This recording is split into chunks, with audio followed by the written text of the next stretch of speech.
Hey, good morning. Out on the morning walk.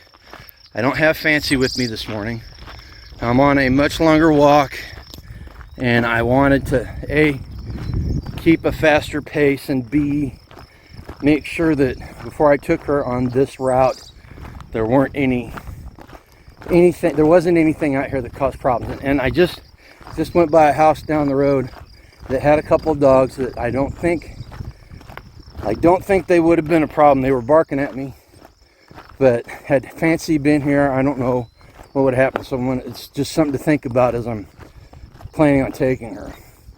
So today's topic, if you had not gleaned it, is about getting home after an SHTF event. And this is a topic a lot of people like to talk about, and it is important.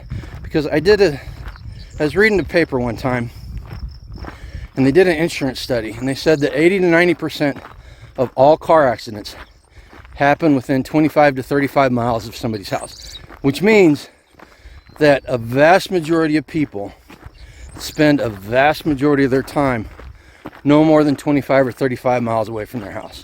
And if you think about it, you'll see that it's probably true for you. Okay. So that means that if something happens, you're going to have to go that far to get home. And before we go on, if you're not a subscriber, go ahead and subscribe to the channel. We talk about prepping, things like this, and self-reliance, and homesteading, and a whole bunch of other topics. And I think you'd enjoy it if you stuck around. Okay, back to the topic at hand.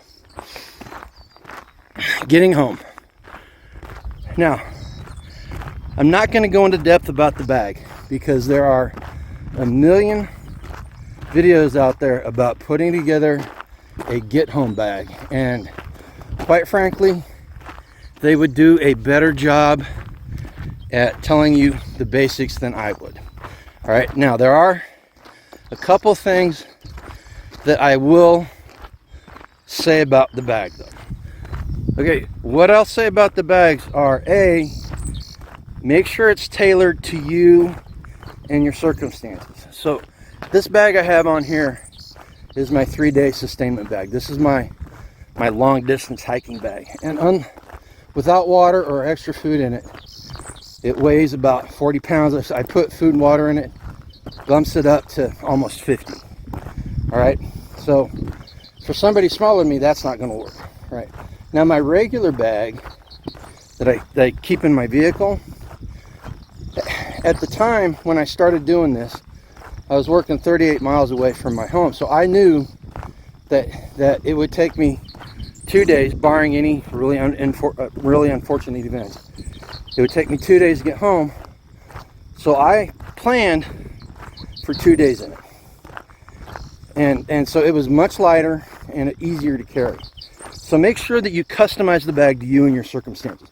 If you only have to walk 5 miles to get home, and you're talking just a fanny pack and a bottle of water maybe. Okay, so think about that. The next thing, as to what goes in the bag.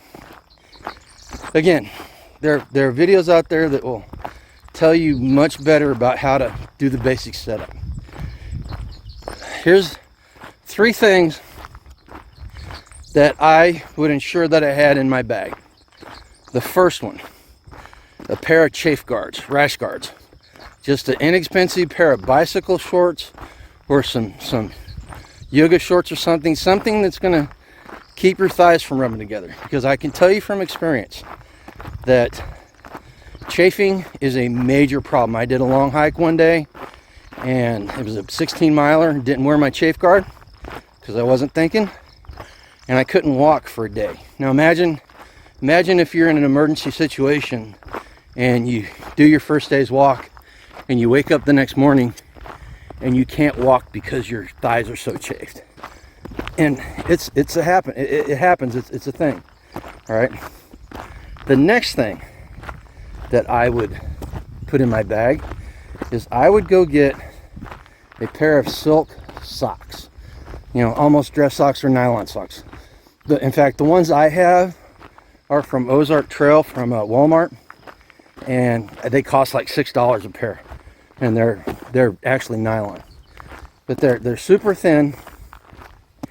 And what you do is you put them on underneath your socks, which should be merino wool if you're planning on walking. Anyway, these socks will help keep from getting blisters. They go a long way to keeping blisters from forming. Plus, in the wintertime, when it's a little bit chillier or colder, they will help keep your feet warm because they will wick the moisture away from your feet. All right, so there's two of the things.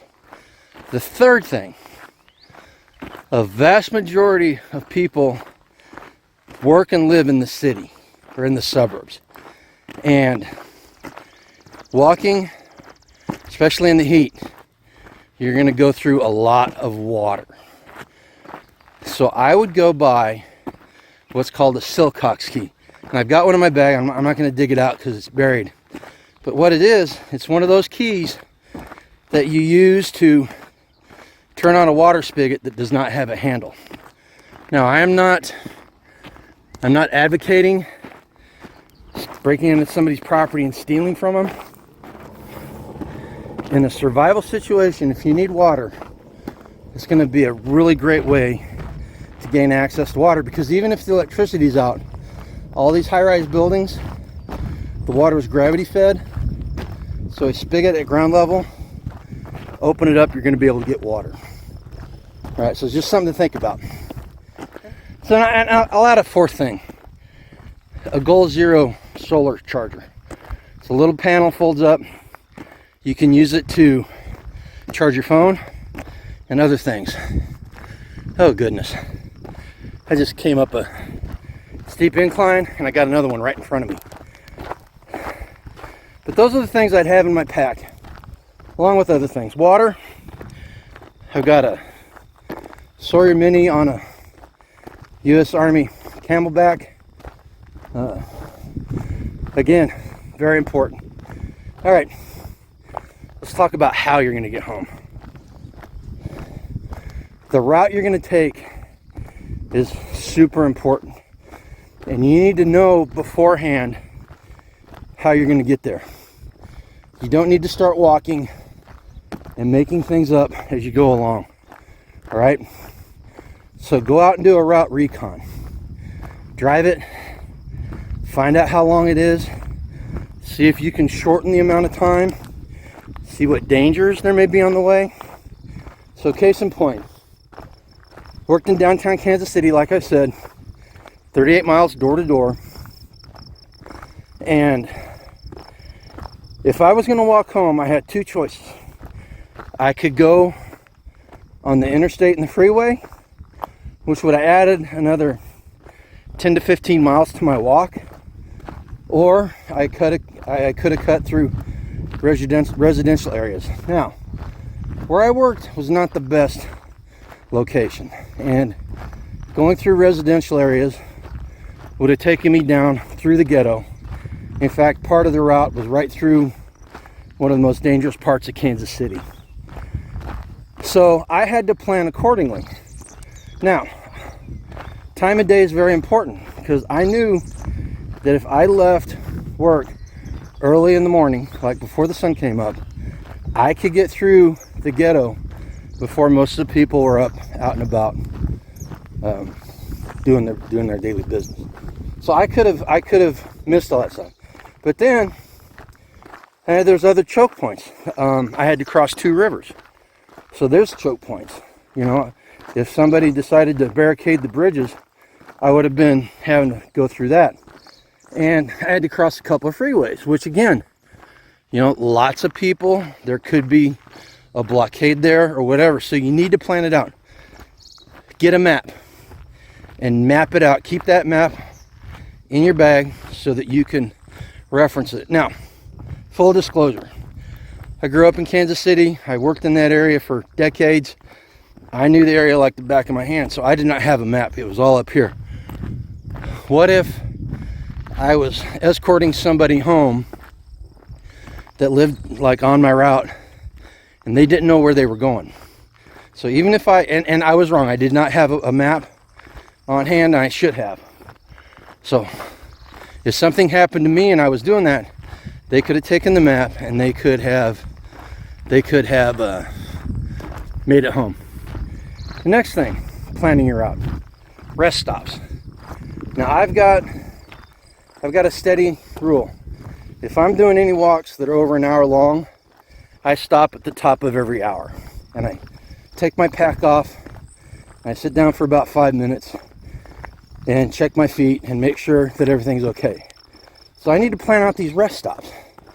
All right. If you know people on the way to your house, maybe coordinate with them and say, hey, look, if something happens and I'm walking, can I stop here? You know, I had on my route home, I had two choices. I could stop at a friend's house about halfway there, you know, and hunker down for the night, or I could stop at a state park and camp in the woods. You know, do a cold camp and hide, basically. Get so nobody knew where I was. Right? So make sure you know your rest stops, know where you're going home. And finally, you need to get out and practice. Man, a lot of people think, oh, I'm just going to throw my pack on, I'm going to walk. Yeah, it's not that easy. And I've been, you know, admittedly, I'm old and fat, but you can tell how hard I'm breathing. And I've been doing the walks for almost 2 months now. And I'm kind of winded. Luckily, it's all downhill. It is literally downhill all the way to my house from here. You know, but you need to get out and practice. And if you're not physically able to get home, you need to make other plans. You need to figure out what you're going to do, because we don't want to be out stranded. So get out there, strap a pack on your back. You know, start walking without a pack. Get your stamina up, and then start adding packs. Make them heavier and heavier. Practice with a pack that's much heavier than what you plan on carrying home. Because when you throw that lighter pack on, it's going to be like you're floating on air, man. All right, so that's about it. I've got probably another mile to get home. And I want you to think about what we talked about. And, oh, you know what? Here's something I forgot to say before we go off.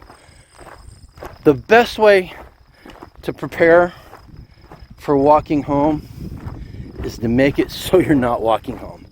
All right. Now, one of the biggest threats to having to walk home is your car not working.